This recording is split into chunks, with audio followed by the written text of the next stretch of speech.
Ils sont une cinquantaine installés dans ce hall de sport à Etterbeek depuis hier soir. Parmi eux, il y a Bangoura Rougiatou, arrivé de Guinée il y a 10 ans. Sa demande d'asile n'a jamais abouti. Depuis 3 ans, elle passe d'une occupation à l'autre. Tous les temps, on change l'endroit. Tous les temps, on change l'endroit. Parfois, il y a certains lieux où vous faites deux mois ou 3 mois. L'autre côté, 1 mois. C'est vraiment difficile. Certains sont en Belgique depuis plus de 20 ans, d'autres depuis quelques années seulement. Tous ont été déboutés du droit d'asile. Cette année, on a fait ça, c'est notre 6e occupation qu'on vient de faire en 1 an.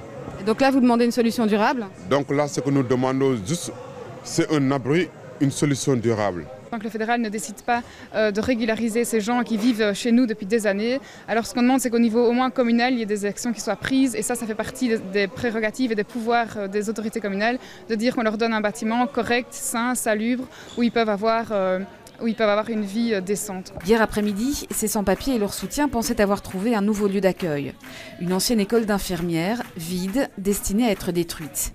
Mais suite à un rapport d'experts, le jugeant non conforme aux normes de sécurité incendie, le bourgmestre Vincent de Wolf a évacué les occupants.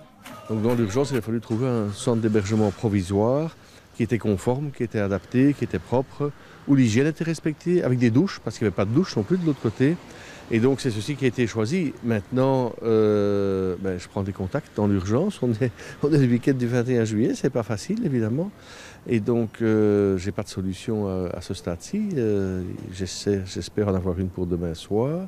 Je ferai évidemment tout pour ne pas mettre ces personnes à la rue. Mais il y a urgence. Dès lundi matin, le centre sportif doit accueillir des centaines d'enfants pour des stages de vacances.